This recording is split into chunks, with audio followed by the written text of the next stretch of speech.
بسم اللہ الرحمن الرحیم۔ شروع کرتا ہوں اللہ تعالیٰ کے نام کے ساتھ جو بڑا مہربان نہایت رحم کرنے والا ہے۔ حضرت عبداللہ بن عمرو بن العاص رضی اللہ عنہما کہتے ہیں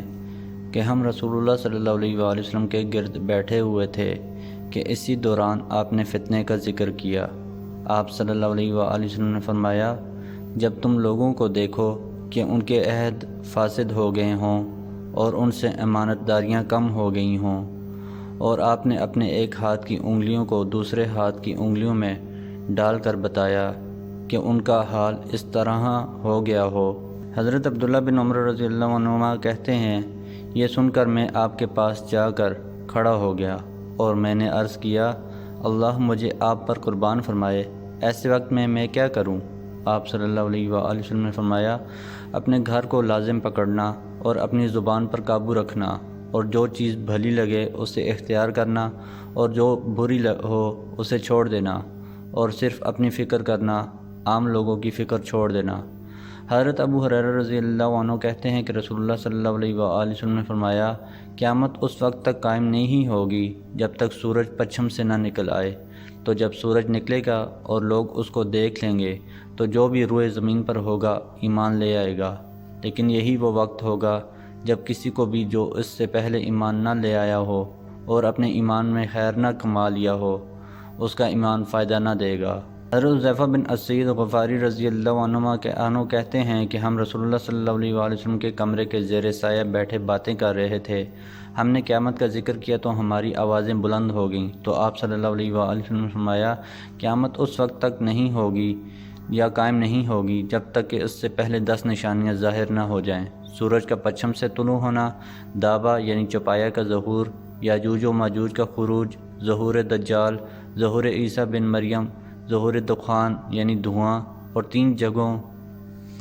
مغرب، مشرق اور جزیرہ عرب میں خسف یعنی دھنسنا، اور سب سے آخر میں یمن کی طرف سے عدن کے گہرائی میں سے ایک آگ ظاہر ہوگی، وہ ہانک کر لوگوں کو محشر کی طرف لے جائے گی۔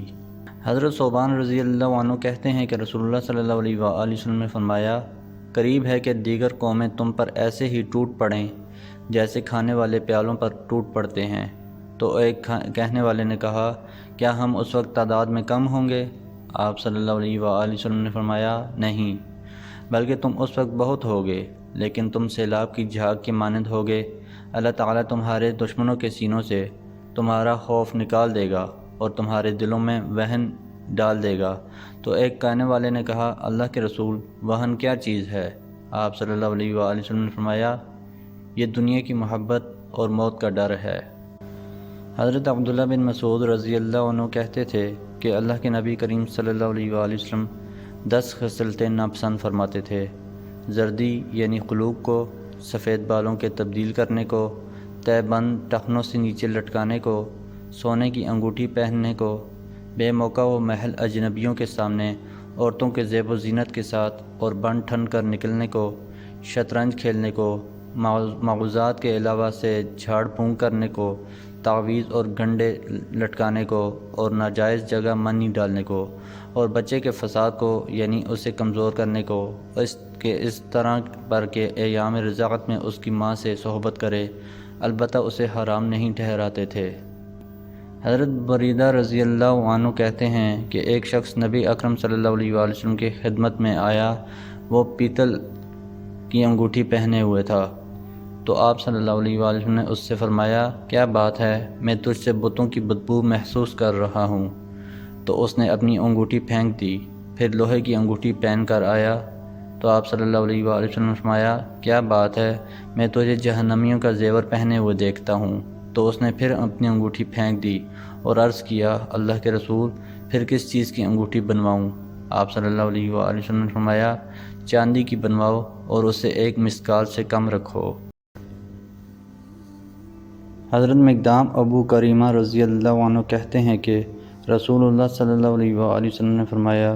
اگر کسی کے یہاں رات کو کوئی مہمان آئے تو اس رات اس مہمان کی ضیافت کرنی واجب ہے، اور اگر وہ صبح تک میزبان کے مکان پر رہے تو یہ مہمان نوازی میزبان کے اوپر مہمان کا ایک قرض ہے۔ اب مہمان کی مرضی ہے چاہے اپنا قرض وصول کرے چاہے چھوڑ دے۔ محترم دوستو، اللہ تعالیٰ سے دعا ہے اللہ تعالیٰ ہمیں ان حدیث پر عمل کرنے کی توفیق عطا فرمائیں، اللہ تعالیٰ ہمیں دونوں جہانوں میں کامیابیاں عطا فرمائیں، آمین۔ جزاکم اللہ خیراً کثیرا، والسلام علیکم ورحمۃ اللہ وبرکاتہ۔